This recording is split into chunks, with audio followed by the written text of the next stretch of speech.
Real People, Real Matters. This is Diana Tulchinsky with Larisa Kitaychik. Larisa, please tell me where you grew up in Eastern Europe. Yes, I was born and grew up in Eastern Europe in Russia. So, and that's I spent my beginning of my life, and in the middle of my life, I immigrated to the U.S., and here I am. Larisa, tell me, what type of musical instrument did you start playing when you were young? Okay, when I was 5 years old, my mom introduced me a piano, traditional mechanical classical piano.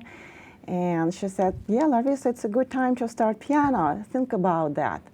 As a little girl, I always wanted to play piano. I play with my dolls piano. I pretend that I am a teacher, and I taught my dolls. So my dreams come through, and I was accepted in a music school for probably musically gifted children. So it was a little test. It's not for everyone. It was a little test. I was tested on a rhythm, on a singing part, and identifying how many intervals. Yeah, so I passed this test. So my mom was very, very happy, and I was accepted. So when I turned 6, I was admitted in a I would say kindergarten music class. And when I went to the first class in the general education, I was in the first class in the music school. And I spent 8 years in a music school. It's just a parallel school of the general education school. At morning I was in a general education school. I have all my subjects, and after 2 o'clock, I went to the music school, and it was additional 2 or 3 classes in the music school, and that for 8 years. That's what that's how start my music education career. So, but it's just the middle of my music career. After that, I went to the music college, that music conservatory. And by spending so many hours, so many times, so my life completely changed. So all my friends were the kids who had the same life, so they were in the music, and particularly in the classical music. Oh. We were introduced to the different composers. So we played those composers. All our conversation was about, oh, did you hear Fifth Symphony Beethoven? Did you like how the strings band played their theme? That's what about that. It looks crazy, but it was real. Wow. How many hours did you practice a day? But it was like a social norm. Every good girl who goes in a music school must practice at least 1 hour a day, at least 1 hour. So that was like a minimum, but plus I also have like 2 or 3 classes every day, and I added hour and a half, approximately 3 hours every day. And what is the exam for high school, to enter the high school and then college? Yeah, my high school was kind of mixed. It's called music college. It was mix of the general education subject like biology, chemistry, math, all those stuff, but 50% of the other subject, it was like musical subject. Piano, solfeggio, ear training, music literature. So that's how my high school looks like. Interesting. And then what type of college options do you have as a musician? Probably by that time, because it was Russia, 80s, I didn't have many options. I had different majors, piano performing, piano teaching, music literature teaching. All the major were related to the teaching and performing music instruments. But since I took only piano, so I have only 2 or 3 choices: being a piano teacher, being a performing pianist, or being a music theory teacher. And I decided, and my family decided, so go to the piano teaching, and here I am. Interesting. And like, what type of job vocation did you receive after you finished the conservatory? So after music college, I went to the music conservatory again, and I was specialized in the piano teaching. So again, by that time, after graduating of the music conservatory, I have the job. They offer me to be a teacher in a music school for, again, gifted children, for musically gifted children. So that was probably one of the choices, I had by that time. Yeah, I had like different locations of the schools, but so the type of the job, it was teaching piano, music instruments. Interesting. And how did you like being a teacher in Moscow? Okay, so that's a long story about teaching piano. So after graduating of the Moscow Conservatory, I decided I want to go to the different area. The geographically different area. And instead of teaching in Moscow, I moved to Siberia, and I taught piano for 10 years in Siberia. But again, it was the same type of the music school for the gifted children. And I work as a piano teacher for 10 years in Siberia, and then from Siberia I came to the U.S.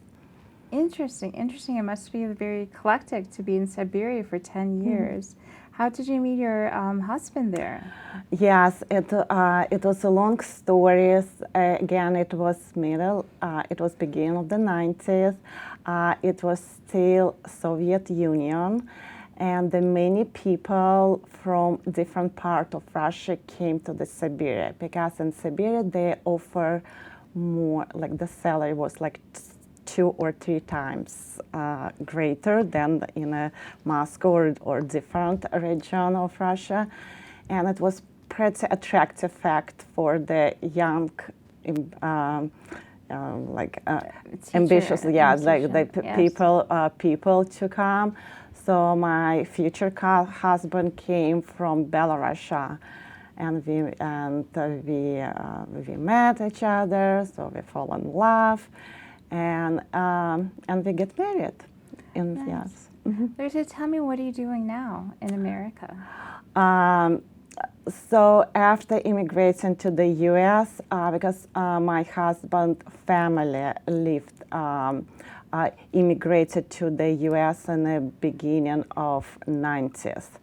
It was kind of like a reunion of the whole family. And so they invite my husband, and by that time I was part of the family, and I came with my husband in the U.S. In 2000. So coming to the U.S., it was interesting. Of course, it was cultural shock. It was like language shock. Many anxiety was so related to that time. I'm so glad I overcome. But I decided probably I want to do something different. Since the God gave me opportunity to live in a new country and start your life over, Larisa, try to do something different. And I decided I want to work with the kids with special needs. I want to be a special education teacher. But that was in the beginning of the 2000. So my language wasn't enough to go to the university or college. So it took me about like 3 or 4 years study English, work, And when I passed TOEFL test, I decided, yes, now it's a good time. And I took the classes in Ogden College, and I took classes in the Northeastern Illinois University. And after several years, I was accepted in the master program in the Northeastern Illinois University. And I finished, and since that, I work as a special education teacher in a Chicago public school, suburb public schools. Oh, nice. And also I have my piano music studio in Glenview. So I combine two parts of myself, music and a special education. That's very nice. It's very well-rounded. Tell me, what type of students do you teach in special ed? I work with different students and with the different types of the disability. I work with the children on a spectrum. I work with the ADHD children. I work with emotional disturbed children. I work with the behavior problem children and learning disabilities. Interesting. And how does music help the brain cope with learning disabilities or cognitive problems? Yeah, I think music has the healing effect. So music help children overcome their anxiety, stress. Also, particularly reading music notes help children develop their cognitive skills because their two brain parts decode different clefs, a treble clef and a bass clef, and having two decoding skills running simultaneously help children activate their cognitive skills, decoding skills, reading skills, and also musical skills. And even for adults with Alzheimer's or Parkinson's or neurological problems, how does the brain help with neuroplasticity, help with motor movements, hearing classical music? It's not only listening the music. Of course, listening the music, it's a big benefits because it helps you to relax. It helps you to calm down. It helps you just enjoy the momentum. But also playing music instruments, it helps you develop and helps you sustain your fine motor skills. I have several students who is in the age of the senior, and they have a problem. So with the fingers, arthritis, and playing scales and the different technical compositions help them to move the fingers and help to heal the arthritis. Also, having the rhythm, if you're able to catch the rhythm, and if you're able to play with a certain tempo and stay in a certain tempo, it helps you to organize your body. Because some children on the spectrum, they have issue with sensitive issues. They can't communicate with the people. So the sense of the rhythm help them to relax and organize their body. So the neurons help, yes. and then Right. it goes through the motor Yes. skills. Interesting. And so I understand with behavioral, they don't necessarily have fight, or they have an impact in social change, so they don't get so aggressive. Right. So there is the area of the music. It's called music therapy, and the music, specifically music therapy, work with the children with the different disabilities. It helps them socially, emotionally, and physically. I don't work much with that population. I'm classically trained musician, And my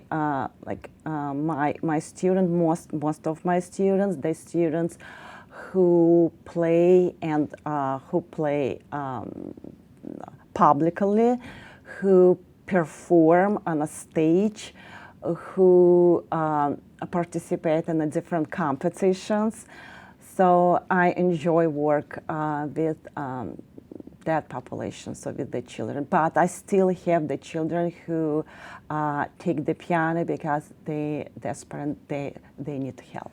Interesting. And then, like, what is the earliest age does like a toddler or a grade schooler can actually go and play? What's the youngest age? I always ask parents, what do you want? Do you want just exposure to the music, or you want that your child play, compete, and learn how to read the notes? Most of the parents say we want a second scenario. We want the student read the notes, able play different composers. So in a second scenario, I would say the perfect age to start is about 6 years old. Oh, 6 years old. Yeah, 6. Before 6, child brain still not stable and fine, and the motor skills still need to be more developed. And also like sitting 45 minutes or 30 minutes at in a private class, it's a little challenging. I would say perfect age is 6 or even 7. Interesting. And how does like the special ed population, how like do Americans like with Down syndrome and like with autism and spectrum behavior, how are they different in like versus like in Eastern Europe? Like I know like there's more like funding and exposure, but how is it different? For me, it was opening a new world, because in Eastern Europe, the people with significant disability were kind of like hidden from the world. They were in a special medical facilities. No one can see them. The people can communicate with the family.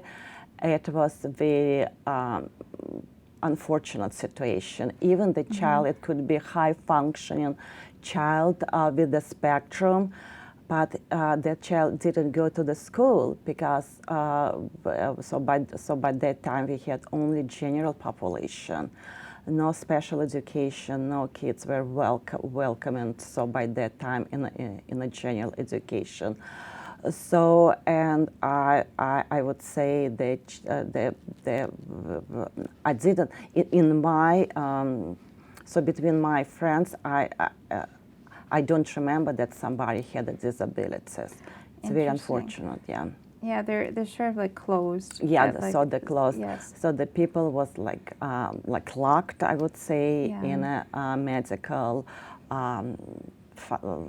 Medical, like hospitals or medical facilities, yes, institutions, yes. Yes, and like, how do you like the Glenview schools here? Like, they have so much endowments for like the arts and high school and everything else. I think Glenview, it's a great area to raise the kids. They have so many activities, so many different arts, sports, music. So I think we are very, very fortunate. So we live in Glenview. My daughter in the Glenbrook South High School, and I can say only positive things about Glenbrook South High School. Even music classes, music therapy, music theory classes included in the curriculum. She took classes in a high school. So it's a part of the curriculum, which is fantastic. Also, the kids has the chance to go and they have a little band or orchestra. Kids play different music instruments on a very high level, I would say. So I'm so very, very happy that we are part of the Glenview. Nice. And do you have like any tips for like high schoolers trying to go into music therapy or like music or special education teaching? Yes, I do have. Start early. Start early and stick. If you start you don't have to take piano classes. You can take different music instruments. Just start and stick. Because I know they're like up and down. Sometimes you enjoy your music and your piano or different instrument classes. Sometimes you are overwhelmed and you feel like, no, I'm going to give up. I don't like it. I need to do homework. I need to practice. Tell your teacher. Tell your teacher that you're a little overwhelmed. Can we do something different? For example, I don't feel like I'm ready for the class today. Can we reschedule or can we do something different in the class? So when my students come to me and they said, I had a very, very busy week. I have 3 sport competition, then I'm feeling not good. Can we do something else? I said, of course, we can improvise. Improvising on the piano meaning that they sit and start to play. And I teach my students how to express themselves, how to improvise. Of course, you need to follow certain rules. You can't just sit and play. But it's a source of the relaxations, and you can relax your mind. You enjoy your activity, and also it's a cooperation. So we play together, teacher and the students. It's a fun time. It's a really, really fun time. So my suggestion: tell your teacher, share with your teacher that you are overwhelmed or busy. Can we do something different? And also stick to your piano classes or different music instruments. And then also, what type of competitions have your students entered in the local area? All my students participate in the piano recitals twice per year. Usually I do in Evanston Public Library.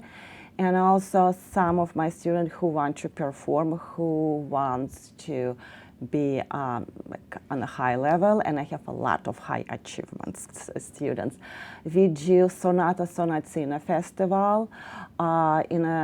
It's by the affiliated with the Northwestern University, and also Sonata Sonatina Festival. It's the Music Institute of Chicago, Vinetka. And it's called Achievement in Music AIM program by the Northwestern University, affiliated with the Northwestern University. We do it twice per year.